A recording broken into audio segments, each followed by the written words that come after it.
Okay, everybody. I have something really cool to tell you about. If you haven't heard yet about Anchor, it's the easiest way to make a podcast. Let me explain here. It's free. There are creation tools that allow you to record and edit your podcast right from your phone or computer. Anchor will distribute your podcast for you so it can be heard on Spotify, Apple Podcasts, Stitcher, and more. You can make money from your podcast with no minimum listenership.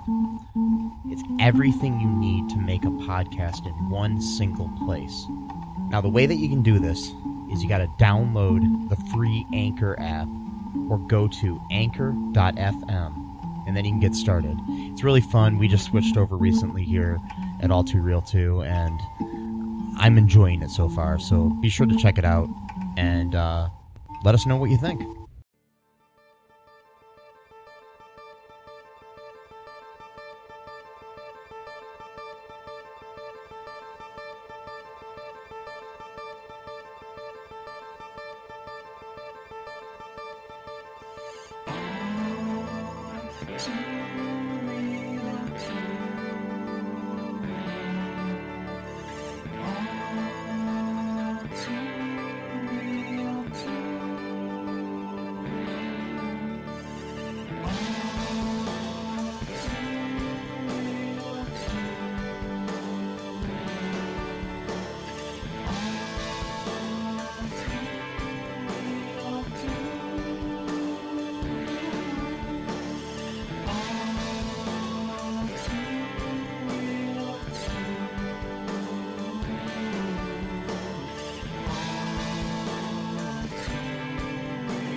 Okay, everybody. Welcome to the latest episode of All Too Real 2.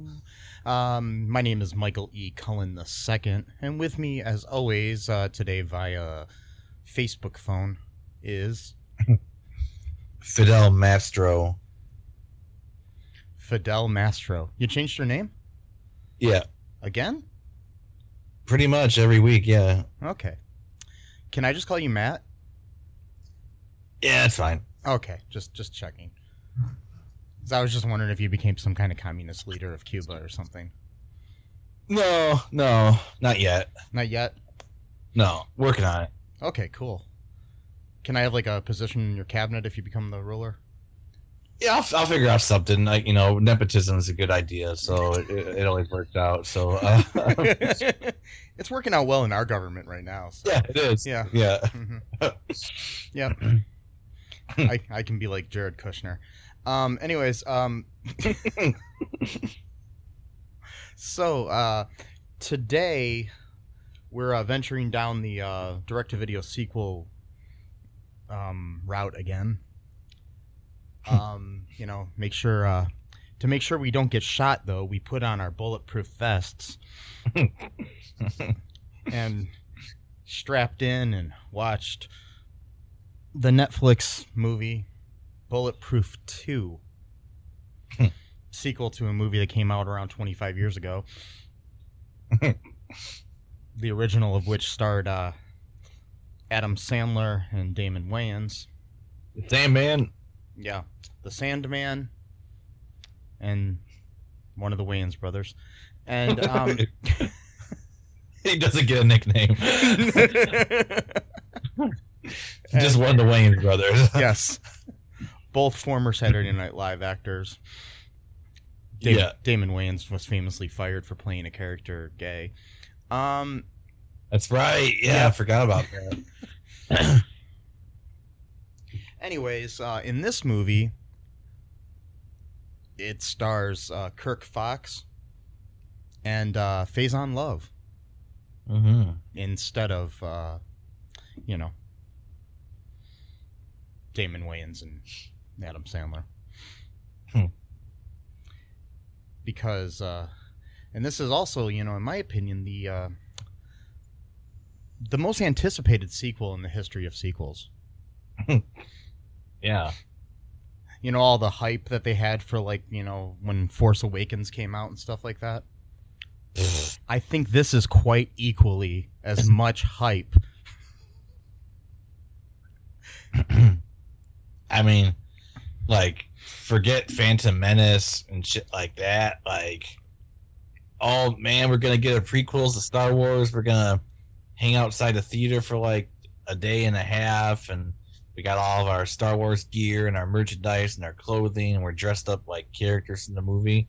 Yep. Nope, people were dressed up like characters from Bulletproof, and they Yep. were like, "Let's go down. We're not going anywhere because it's on Netflix. Let's sit on our couch and get our snacks, and we're gonna watch Bulletproof too." Woo! Yeah, dressed up like all the famous characters from the Bulletproof franchise. Yep. You know, with your famous bulletproof weapons. You know, instead of a lightsaber, you have a gun. A gun. That's it. I mean, and a bulletproof vest. I mean, you know, you hang out and you shoot your friend in the head. Whoa! What? Wait. wait. Oh, okay. Yeah, take the movie really seriously and literally. Yes. That's how it happens, man. I mean, that's how I was watching it. I was like, I gotta get my snacks. I gotta get my Doritos, popcorn, or whatever. My, glass of Dr. Pepper with 4 ice cubes, no more, no less. That's the perfect number. Yes. For Dr. Pepper, temperature-wise. Lightly refrigerated at first, and then not too cold though, not too chilly, because the ice is what makes it chilly. But put it on Netflix. All right, gear it up. Bulletproof 2, here we come. And then we're in Italy for some reason, and no, they were joke. They were in South America. Oh, it's right. It starts in South America. Oh, does it? No. It started in Italy, did it? Yeah, it did start in Italy. Yeah. I forgot. I thought you meant the main crux of the film. Oh, okay. No, I'm talking about the very first scene. They're in Italy. They're on a stakeout looking for some guy, and the jokes are awkward at best, I guess you could describe it. Just the way I like them. The timing was really weird and off, and it almost looked like the actors were reading from a script, which is what they were, but acting is supposed to make it seem like it's not acting, like you're actually watching people. Shit. When did that start? When did that start? What? When did that kind of acting start? Oh, like yesterday. So. Oh, okay. It's a new method, and I've heard of this method acting. Is that what that is? Yeah, and like you do when you're a cop. You're, when you're on a stakeout with people you don't know in a different country, one of those guys is just going to have a magazine with a picture of your face on it from an article from 25 years ago that no one remembers. Like you do, you just have that carrying around. Well, that's what I printed up for my watch party of this movie. I printed up a magazine with my face on the cover. Yeah. I mean, it's a good conversation starter, It's like, oh, you were in that movie, right? That they made about you guys, because that's how they get around Bulletproof 1, the masterpiece of Bulletproof 1, is that it's not actually a sequel to Bulletproof itself. It's that it's the characters from Bulletproof, and then the movie Bulletproof is actually a movie they made about these characters in this movie. Really clever. And very meta. Yeah. Very meta. It is very meta, and that's why they don't look like Adam Sandler and Damon Wayans, because those were actors playing them in the movie about them from 23 years ago when they made the movie. Whatever.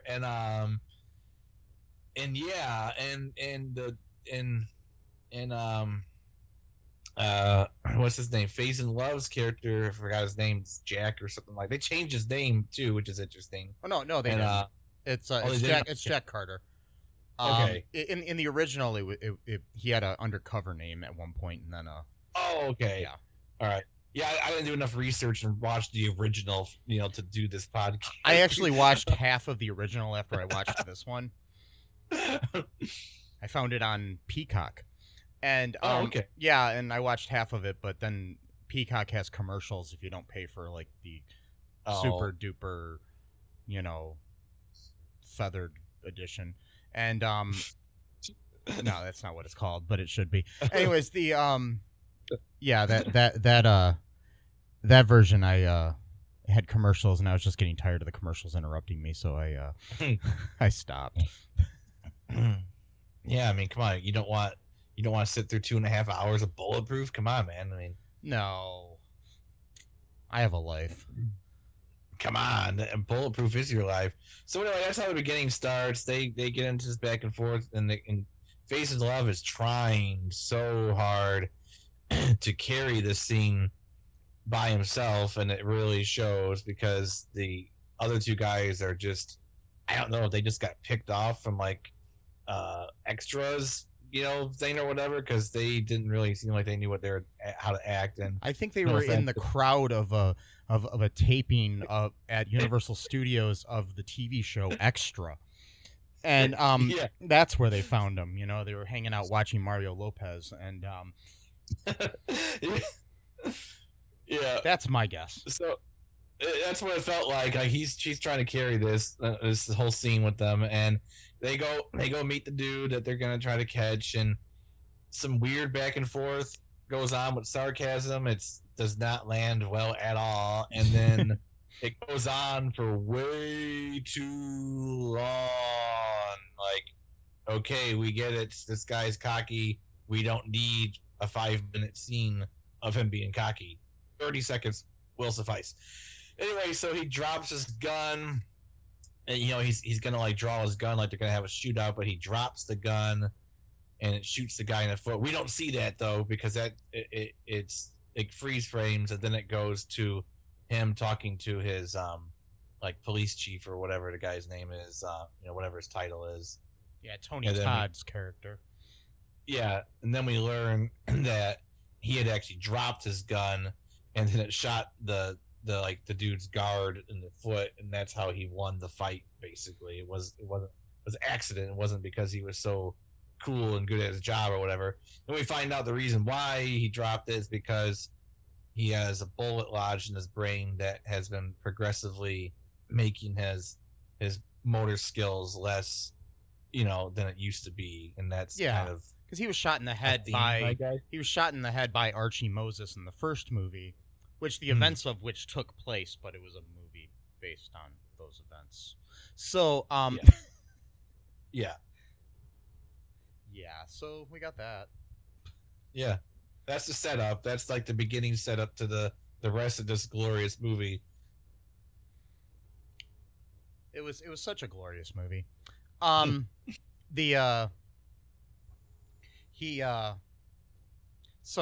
then we end up like with them. What's the next? He ends up in South America, right? Or South Africa or South Africa. South Africa is where he has to go. Yes. And he goes undercover as R.G. Moses.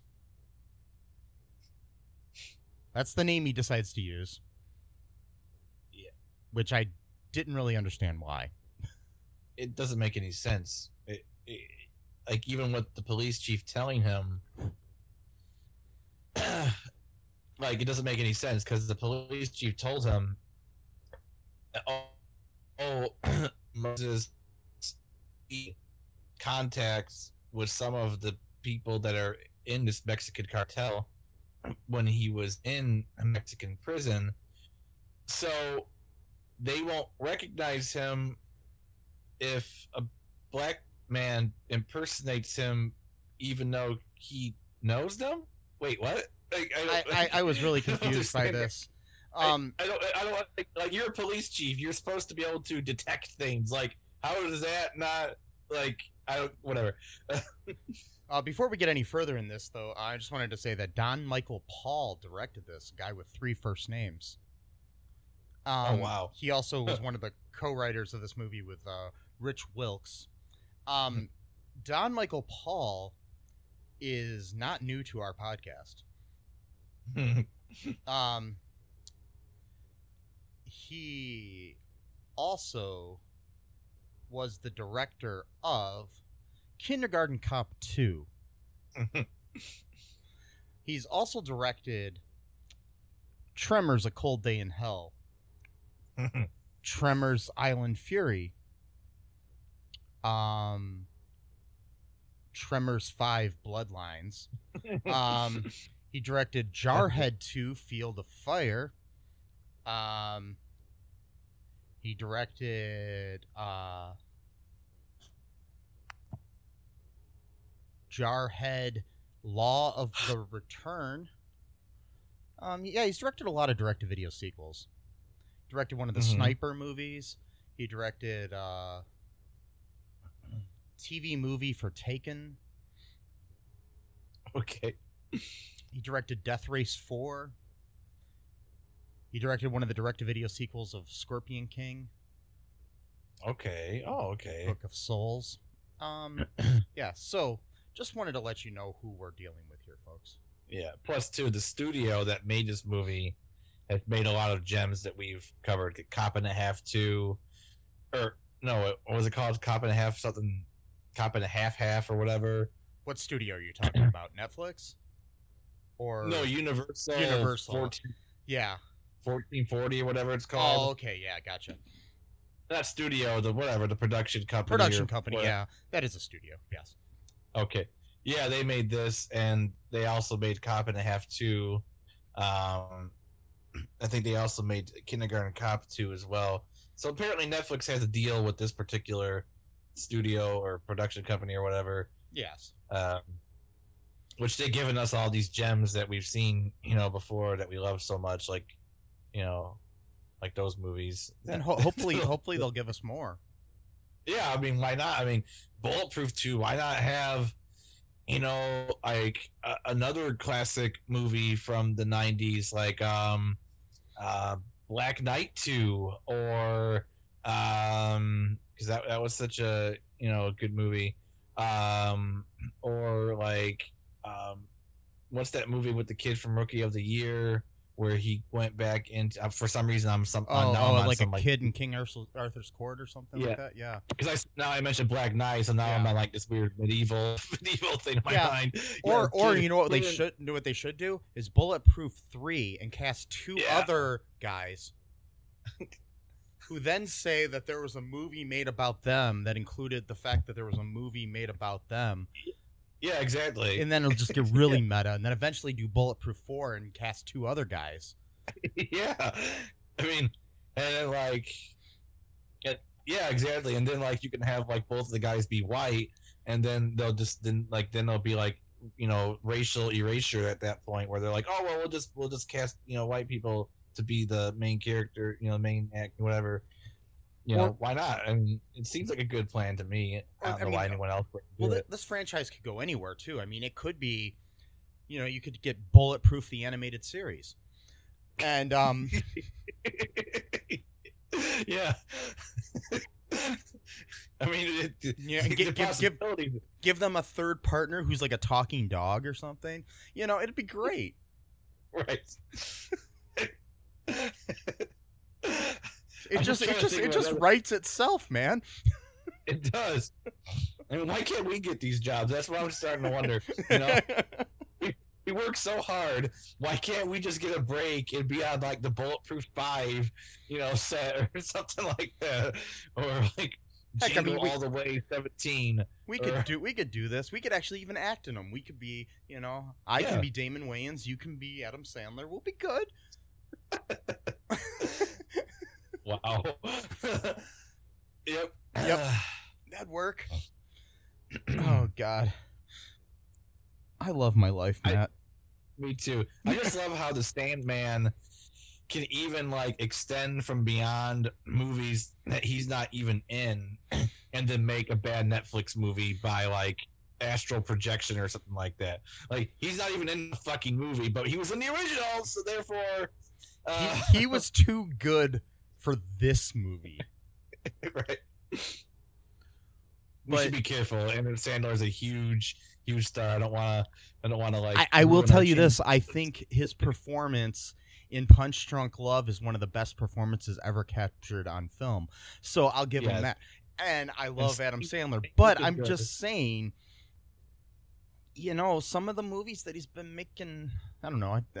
I did like Do Over though. It was a Netflix movie. Oh, really? With him and it had a few moments that I didn't really care for, but it was him and David Spade.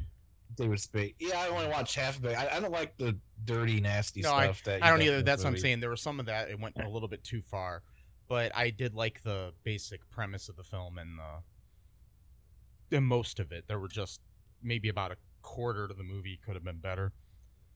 Yeah, but hey, man, you don't mess with the Zohar, or Zohan. Zohan. Yeah. Zohan. That's right. Yes. Sorry, Zohar is a collection of books. Never mind. Okay, so eventually we have to meet Archie here. So in this movie, yeah, who's played by Kirk Fox, who we've had in another movie of ours. He was in Still Waiting. Yep. I like Kirk Fox. I actually do. I think he's funny. Mm-hmm. He's a little gross humor too, though, but he's still funny. Yeah. And you've seen him on things like Parks and Recreation, and I think he was on like an episode or two of Brooklyn Nine-Nine and things of that nature. So he's funny. He's been in a lot of stuff. He was in Forgetting Sarah Marshall. He was the studio like the producer for the TV show where the guy was doing like the sound effects for the Sarah Marshall's TV show. Like, okay. Like the procedural she was on. Yeah, all the music, like eerie music for like the scenes, like he was the guy that was actually like the producer. There you go, sound engineer. Oh, okay, cool. Yeah, he was in that. And I haven't seen that movie in a while, so I've forgotten about that. Yeah. He was only in that one scene where Peter Brennan like loses it and starts throwing chairs around. He's like, "Come on, man! I got Allman Brothers tickets tonight." That's like his only line. He looks like somebody who'd have Allman Brothers tickets for like every. Yeah, he does. He does.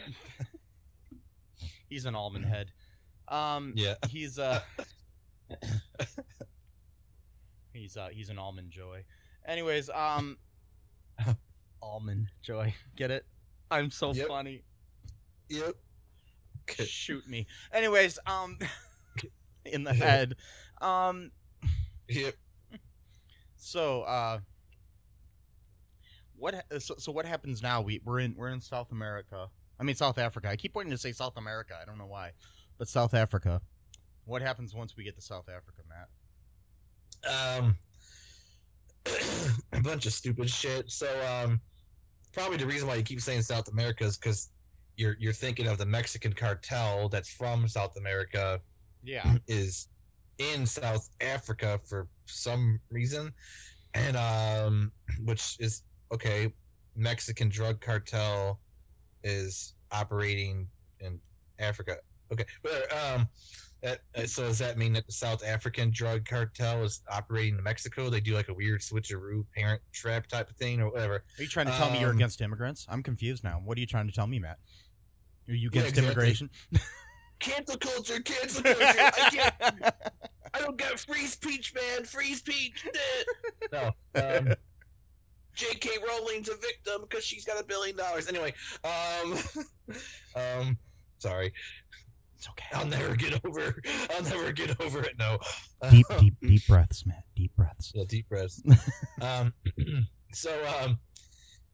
he's gotta go set up. He's been undercover for like 2 months, and he's making friendships and relationships with his group. Because he's supposed to basically take down both the Mexican cartel and the Schmidt gang they're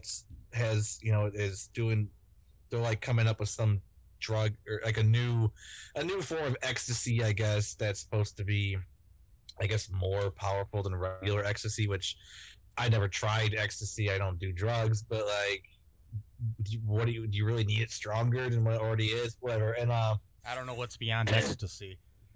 Yeah, exactly. I mean, what is just death at that point? Like, what? I mean, like, is it heaven? Yeah, I mean, what do you do once you've reached that? Whatever. And so he's again, more awkward banter with the actors that Faison Love is forced to deal with in this movie. And he's, just trying to carry, the scene by himself like he did in Italy. And, the Schmidt gang or whatever, the Mexicans and the Schmidt gang show up in their American muscle cars from the 1970s that they all seem to have for some reason, and like every single one of them, which is interesting how they worked that out. But okay, and I guess they got drug money, so it makes sense. But why would they all like the same type of cars? But whatever. I guess drug dealers don't have individual taste, and they're trying to say that, oh, if you're in a drug cartel, that therefore means that you all like the same things. Prejudice. Come on.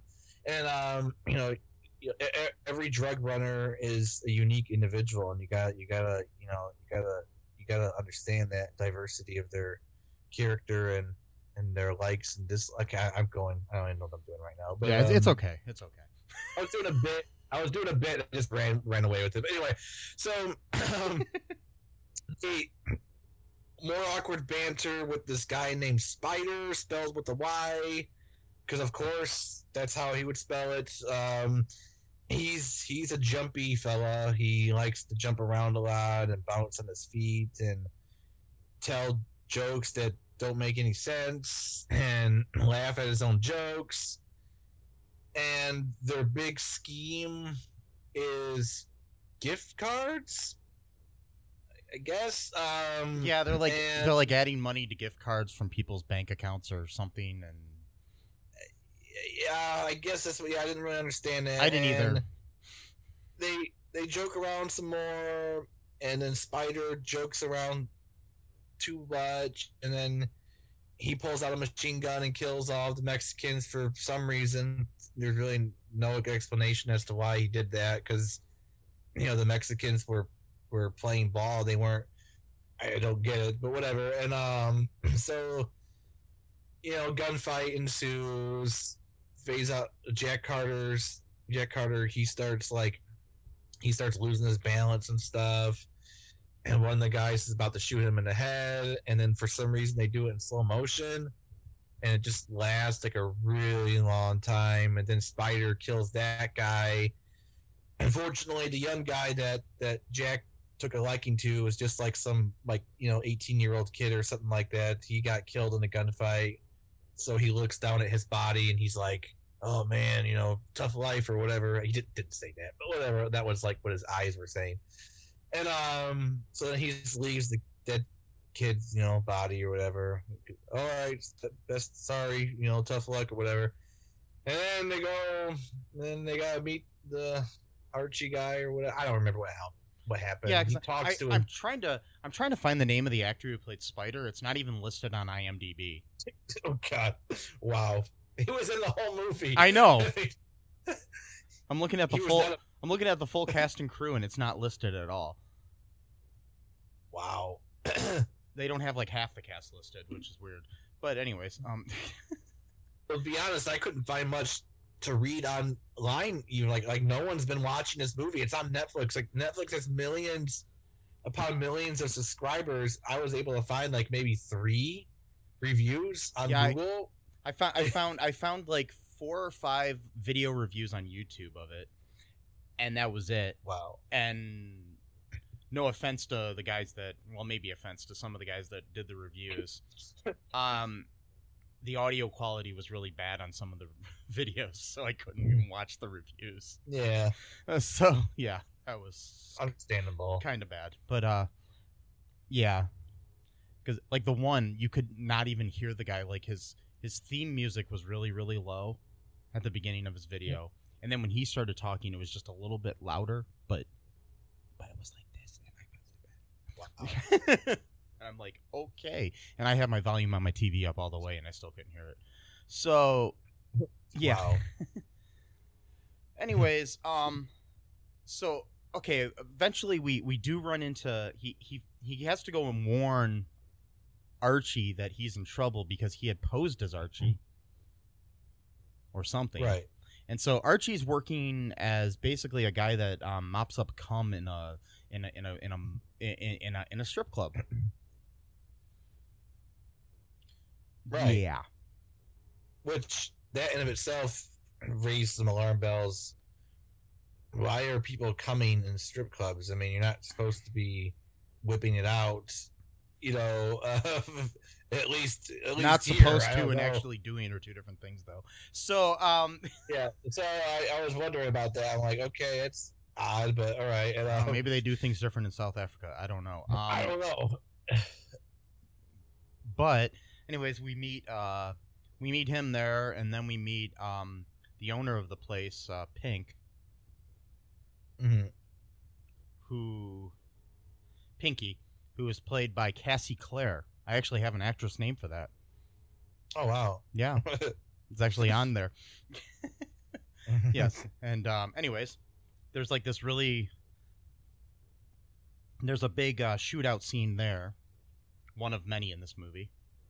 I actually enjoyed this one. I thought it was kind of fun. Because like the strippers get in on it and they're shooting back, and they're using different things throughout the bar through the strip club to, like, you know, throw at the bad guys and all that different shit. You know, it was kind of fun to watch. I'll give him that. Yeah, it wasn't like just a boring shootout. You know, like some movies. Yep. So we got that, and then basically now they go back to Pinky's, and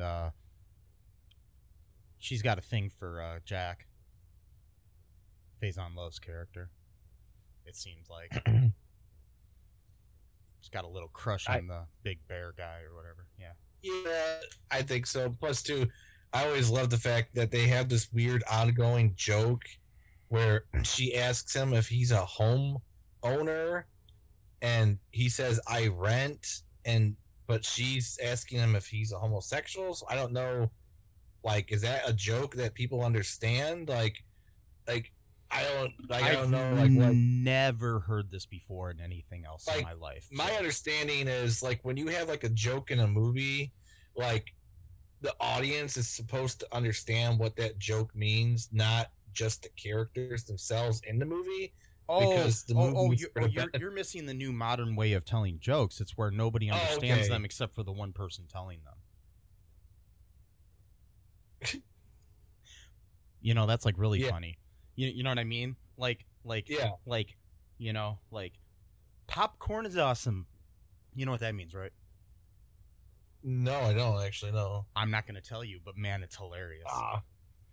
But yeah, I guess I mean, if this movie is meta in the sense that it's, you know, they reference the first movie as a movie made about them, so why not make it more meta by having inside jokes within the movie itself that the audience doesn't understand, but it makes sense to the characters in the movie. So I mean, in all honesty, maybe it is something that I've just never heard this as a joke. If it is, email me at mike@cullenpark.com. I'd appreciate any kind of email, honestly. I'm just lonely. So, you know, send me an email at mike@cullenpark.com. Tell me if you like the show. Tell me if you hate the show. Tell me what's going on in your life, you know? Tell me anything. Seriously. Anything. Seriously, this world is boring, man. I mean, it's scary. The world isn't boring. It's really just scary. And just tell me something positive. Don't, you know, message me and tell me. Now I'm going to get people telling me stuff that's bad. You know, just don't tell me about all your problems in your life or anything. I'm not a psychiatrist. I can't help you. Just to let you know. Yeah. But if you do need psychiatric help, please get it. It's important. Okay, anyways, and so are you. The more you know. Okay. So yeah, we finally have our two stars together. Now they're both gonna pose as people and go like Archie poses as somebody else while Jack is posing as Archie, and they go to this family gang, which is led by an over-sexualized mother. Older mother that, like, in a probably bigger budget movie of this kind would be played by like Helen Mirren or something. And the that kind of character, you know what I mean? And then she's got a family of daughters plus Spider.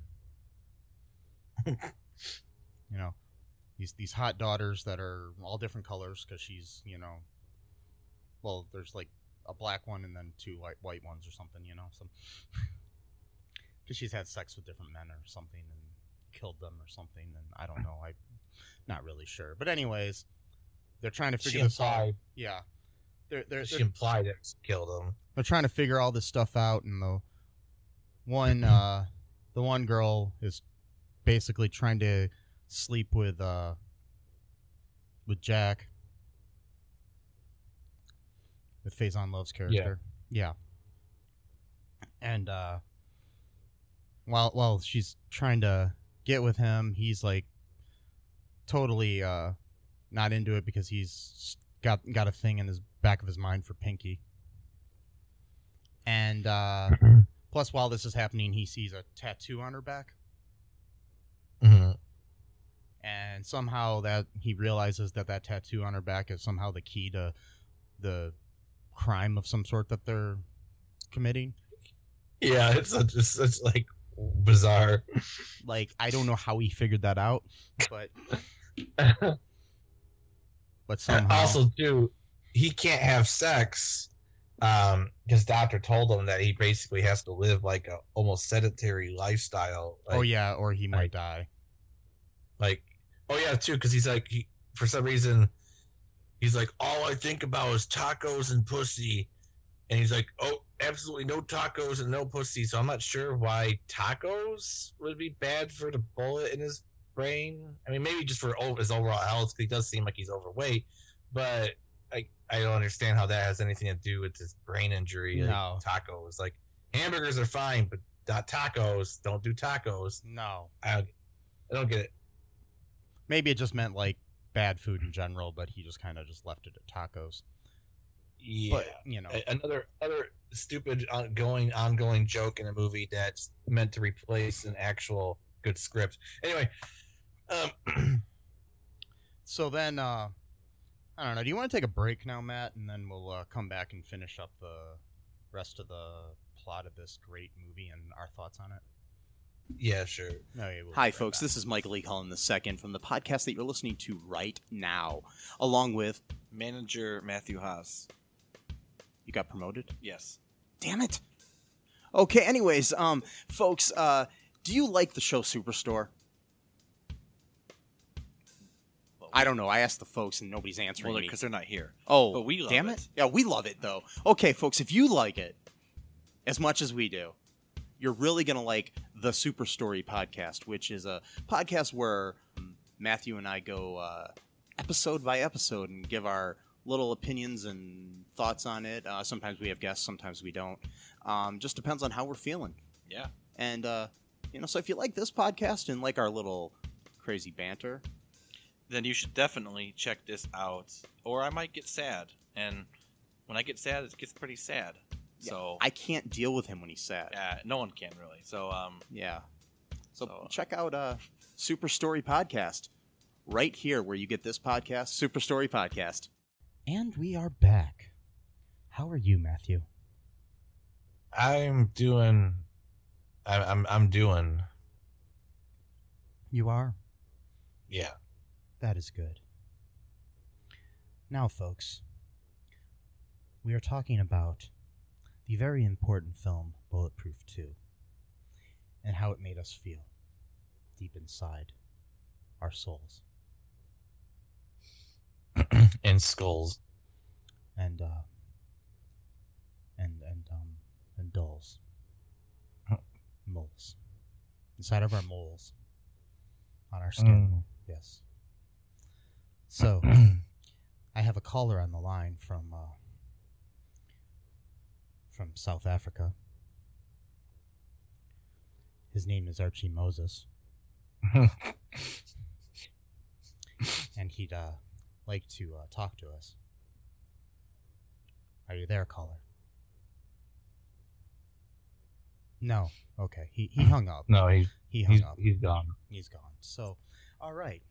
Now I guess we're gonna have to talk about this film. Shit. What? So where were we? Oh. I don't want to talk about the movie, Oh. but I do. Okay, we're going to. All right, we'll finish this up. So anyways, he could die if he had sex or tacos. Yeah, pretty much. Yeah. Sex or tacos. That's the name of my next album, by the way. And Sex or yeah. sex with tacos, which is pretty gross, but yeah, I'm just gonna go sex or tacos. Yeah. That'd be better. Yeah. Sometimes in life you got to decide between sex and tacos. You know, you're just not really sure which. yeah. Yeah. Yeah. So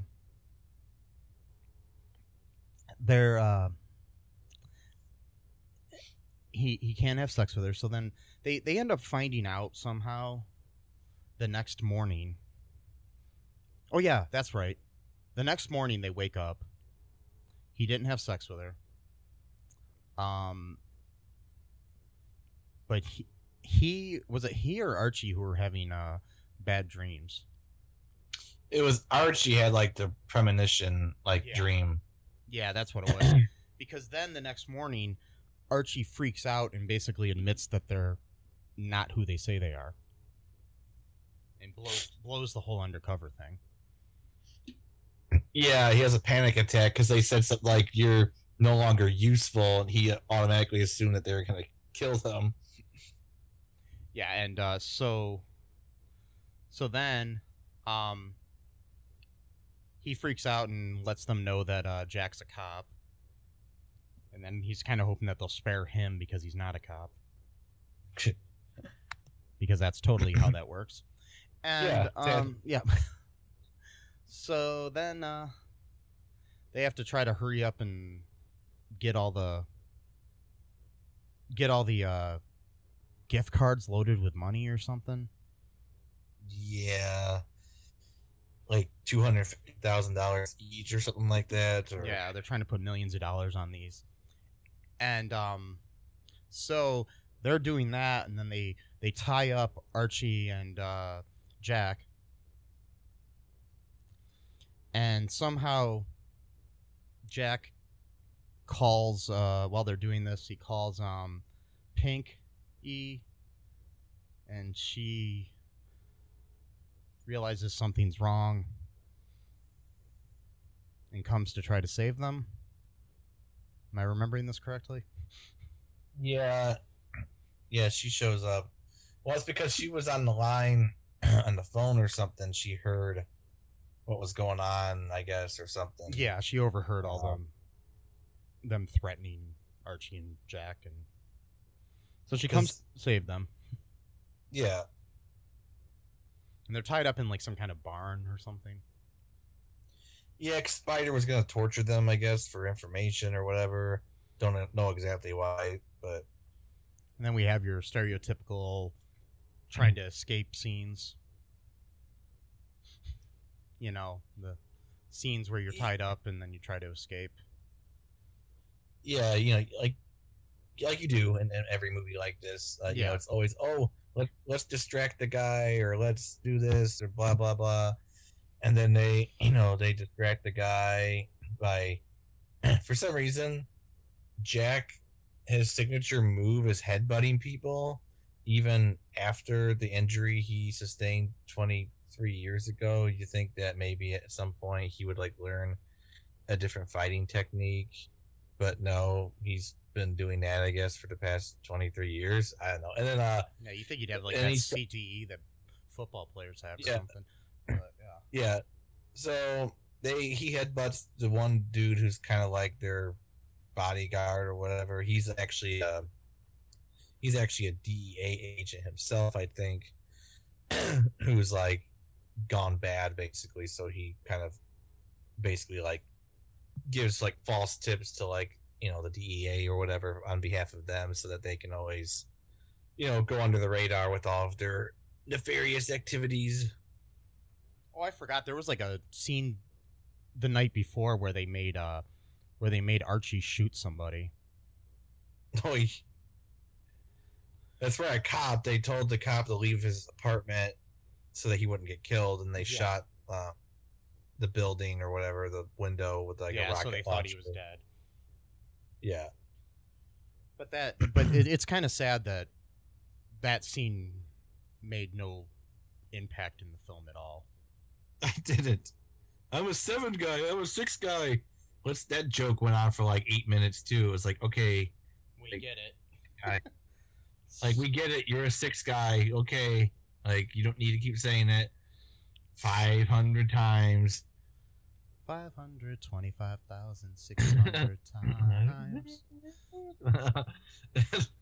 And like, this movie did not have to be as long as it was because there was just so many repetition, like just repetitious stuff that didn't make any sense. I'm a 6 guy. And then like that goes on for like 10 minutes, and then finally, I'm a 7 guy now. I guess I am a 7 guy. It's like, oh my god, who wrote this? Like, it's like, whatever. Yeah, I don't know. Where's this here? Oh, how long do you think the movie felt like it was? It felt like it was at least 2 hours long for me. Yeah, it was, at least. Yeah, it was 97 minutes. Yeah, okay. It felt much longer than that. Yeah. I just had to look it up because I wasn't sure. I was like, I swear I was watching that movie for like 3 hours. But yeah, I was it felt longer than like Return of the King or something. But I don't know. But anyways, so they get rescued sort of by Pinky. And then there's like this big car chase with sand dunes in the desert.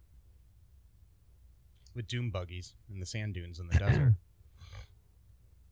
Right. Yeah, I forgot about that. That was kind of pointless. Yeah. I mean, it was kind of cool to watch, but it was still just, it was like, okay, this really doesn't do anything for the movie. But, yeah. No. So, and don't they find their way back in the barn anyway after that? So what was the point of that? No, they found their way, it was under they were under some kind of viaduct or something. Oh, okay. Yeah. They, and then, there's a big thing and there's a shootout and all that stuff, and they end up saving they get the gift cards and all that shit, the MacGuffin of the film. And then the bad guys are taken care of and arrested, and some of them shot and all that good stuff. And then something happens and the bullet gets knocked a little loose or something inside of Jack's head. He's in the hospital. Archie's visiting him. Pinky's with him. Everybody lives happy. Archie stole some money and took off with a nice car and a hot chick. And then we have our credits roll. Yep. And somehow that lasted 97 minutes. Somehow, and then apparently there's actually a thing at the end of the credits that I didn't see. I read it in a review that at the very end of the credits they redo the scene from the first Bulletproof movie where Adam Sandler shoots him in the head, but it's not Adam Sandler. It's like a CGI version of it, or so, I don't know. And then now you almost got me curious to go watch it and find out, but not sure if I'm that curious. Yeah, I'm not either. I pretty much left as soon as the credit. I usually watch the credits all the way through, but I'm like, I'm gonna get something to drink, and I left it. Yeah, just rolling. I don't remember if I did. I probably stopped it and then started watching some old episodes of Once Upon a Time on Netflix, and which is my new obsession, folks. I need help. But yeah, so for me, it's Eurovision.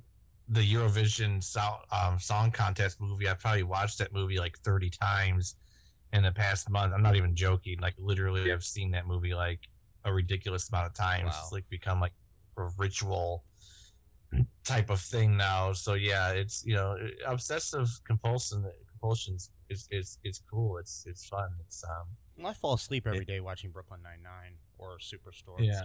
So Yeah. So that's a little bit of insight into my brain, folks. Yeah. Do you want to take another really quick break and then come back and talk about some like reviews of this movie? Sure. Okay, we'll be right back. Hey, folks, this is Michael E. Cullen II from the podcast that you're listening to right now, along with Matthew Haas. We just wanted to tell you about our great podcast Super. called Super. It's called All Too Real. And on that show, what do we do, Matt? We watch biopics, and then we talk about whether or not the movie matched up with the real story or not. So It was a lot more exciting than that, though. Yeah, so we analyze the real story and the real story. Get it? Get it? Real. You know? Yeah, they're spelled differently, Yeah. folks. You can guess which one I said which way. Uh, Anyways, so sometimes we have guests, sometimes we don't. But we talk about great movies like Shattered Glass and Yes. The Social Network and Futile and Stupid Gesture, among others. Those are some of the ones that we've covered so far, and we're going to cover a lot more. So please subscribe on Stitcher, Apple Podcasts, Google Podcasts, wherever you find your great, fun podcasts. And be sure to share it with your friends. do it. Do it. Do it. And make sure you're not afraid to get all Too real. Bye-bye. And we are back. My name is Mike. With me is Matt. How's Yeah. it going? And it's all right. Now we're going to talk about some reviews from the Internet New Movie Database. Okay, I lost that voice. I'm done with it. Okay, anyways, so here's some reviews for this movie. Here's a review from Zathan32848. By the way, this movie came out in 2020, so it's really new. So, yeah, all these reviews are going to be really new, too. This was from January 7th of this year. Great fun. 8 out of 10. I was very skeptical before seeing this, but it is quite good, ellipses. The production is great. Special effects are great. The women are beautiful, ellipses. This movie is nothing like the first one, though, ellipses. This is very good, but also very different. The two main characters, which he spelled wrong, on the poster really does not make you want to watch this, but I promise you will not regret it. Yeah, he spelled characters like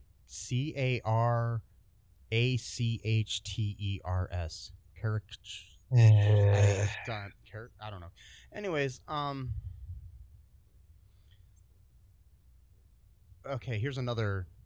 Okay, here's a 10 out of 10 really quick one from Ellis Black 17. This was from January 7th of 2020 as well. The Jack and Archie show is back. And better and badder than ever. Come on, this movie is smack you in the face funny. I loved it. Not for the woke out there, but if you can laugh and have a good time, this is for you. Keep them coming. Exclamation point, exclamation point, exclamation point. Gotta make it political. Not for you woke libtards out there. This is a man's movie for people who believe in free speech, man. Yeah. You're right. You had the free speech to make this movie, and it's not good. So here's another. Here's another one. Another 10 out of 10, Matt. Did Netflix do this? Did they just put reviews out here? That's what I'm thinking. This one is from Boots7777, and it was written on January 7th of 2020. And the headline is YEESSSS exclamation point, exclamation point, exclamation point. I think that means yes, but I'm not. Or maybe it's yes. Probably. Yes. Yeah. Okay. Anyways. Finally, a movie for guys! Exclamation point! Exclamation point! Exclamation point! It's politically incorrect and funny as hell. If you can't take a joke and give one back, then tune it. What? This is vulgar, in your face, funny as hell buddy comedy. The two guys were funny. The girls were great and super hot. And the action was hitting hard. Exclamation point. Capital F-U-N. Exclamation point. Exclamation point. Exclamation point. I could just smell like Natty's light beer and Axe body spray from that comment. Like it just like, and maybe a Monster Energy drink or two. Woohoo! Anyways, I mean, it's just like that, like such a stereotypical character right there. Like, yeah, man, movie for guys. Woo!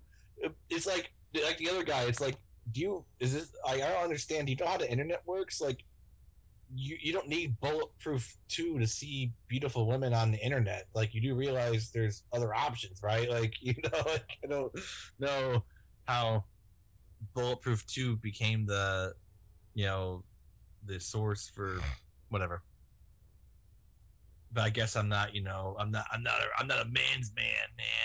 I don't eat chili dogs for breakfast and drink beer through a straw. I don't even know what I'm talking about, but the little helmet thing. It's like, what I'm talking about, the beer goggle, whatever. Fuck it, you know what I'm talking about. I know what you mean. Yeah, and I don't, I don't, jerk off to Joe Rogan podcasts and stuff, whatever. Ooh, gotta listen to my Alex Jones and my my Stefan Molyneux or whatever the fuck his name is. God, that guy is such a fucking idiot. Anyways, okay, here's another one. It's from Cranky Asian Man. That's the name, Cranky Asian Man. Okay. On March 10th of 2020, the headline is, Watch Bulletproof 1 instead. I enjoyed the first Bulletproof. I did not care for the new main characters. Wayans and Sandler were far superior to the new characters bearing their names. I cannot buy Faison Love as the real Jack Carter. Skip the sequel and watch the original. 3 out of 10. They still gave it 3. That's what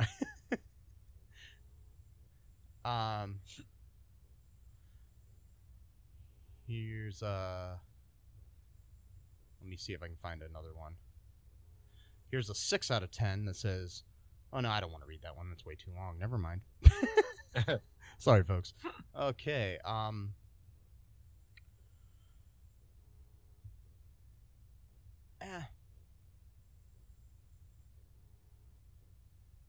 This one is just really fast and kind of funny.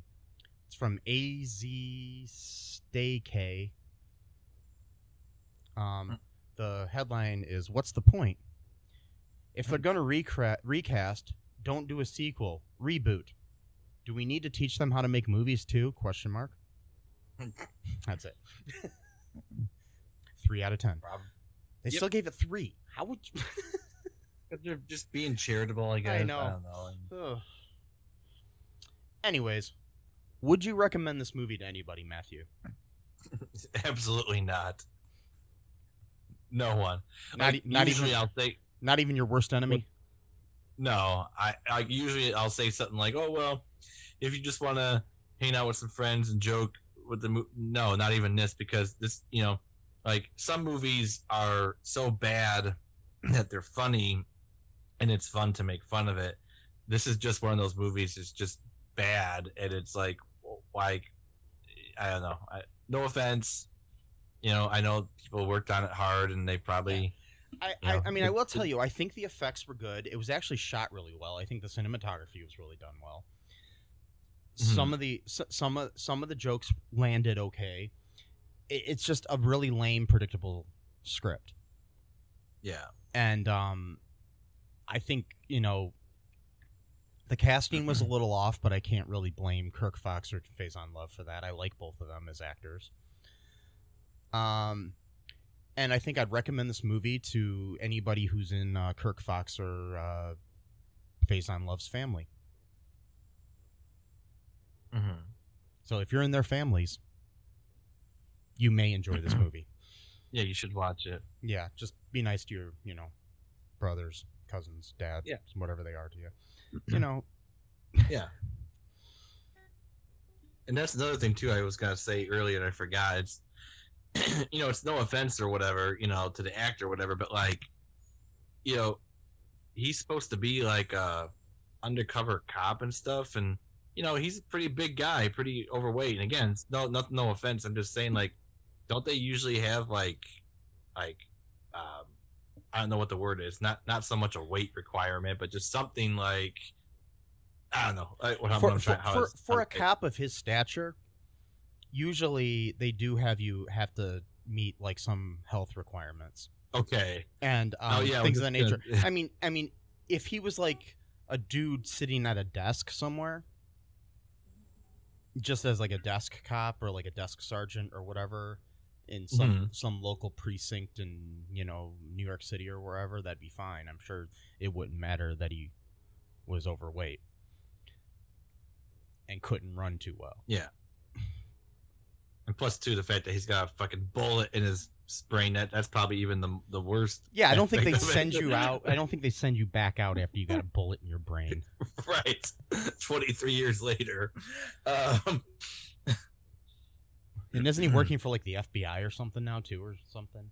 Like, I don't know. It's like something, some kind of special organization. It's not like he's working for, because he's doing something overseas. So it's like maybe the CIA or something. And it's like it's something. Yeah. He's not. It's not like he's working for a local precinct. He's just, he's more. I don't know. He's more the guy from 24 than he is somebody from Hill Street Blues or something. He's kind of right. Yeah. So I don't know. Anyways, I just thought I'd give a Hill Street Blues reference there for all the people that still watch Hill Street Blues from the 1980s. Oh, of course. Yes. Yep. And then we're going to start our new podcast where we watch every episode of Hill Street Blues one by one and talk about all the greatness of it. You ready for that, Matt? Maybe you could do that one by yourself. I'll do a couple episodes. Yeah, we're not going to do that, Matt. I don't think I could do it even by myself. Yeah. Or the show Cop Rock. That was a musical. That was a good one. Both created by the same person, by the way. Oh, really? Oh, yeah. Okay. Wow. Stephen Bochco created both of those shows. Wow. He also created NYPD Blue. Yeah, I remember that one too. And LA Law and some other things. A lot of great TV, but I mean, Hill Street Blues was a great show for its time. It's just I'm not gonna go revisit a show from 40 years ago. And yeah, if I want to revisit a cop show though, I'd do like Homicide: Life on the Street. Yeah, which was the greatest cop show ever on television, in my opinion. Which one? Homicide: Life on the Street. Oh, I don't think I've seen that one. Oh, you should. I don't think. So I don't think I ever saw that one. Oh, it's amazing. Cool. It's where the character of Munch came from. That Richard Belzer played. Yeah. So, and Andre Braugher from Brooklyn Nine-Nine was on that as a cop years ago. Oh, wow. Oh, wow. But yeah.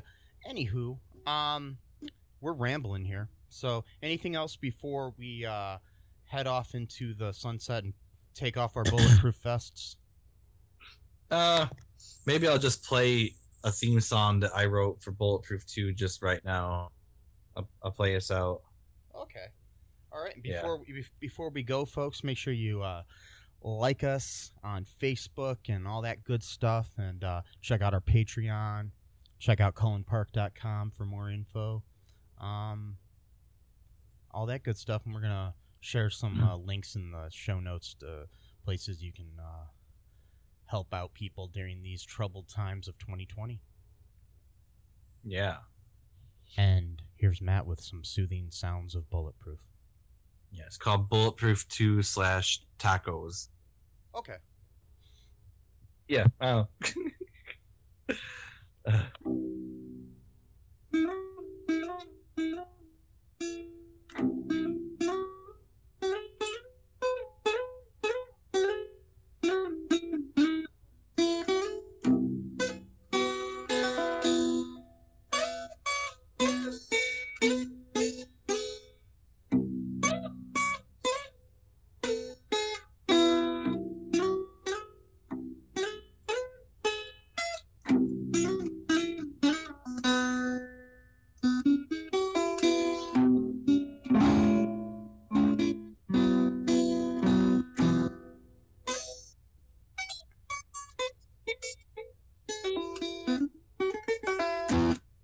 That's Bulletproof 2 tacos. I loved it.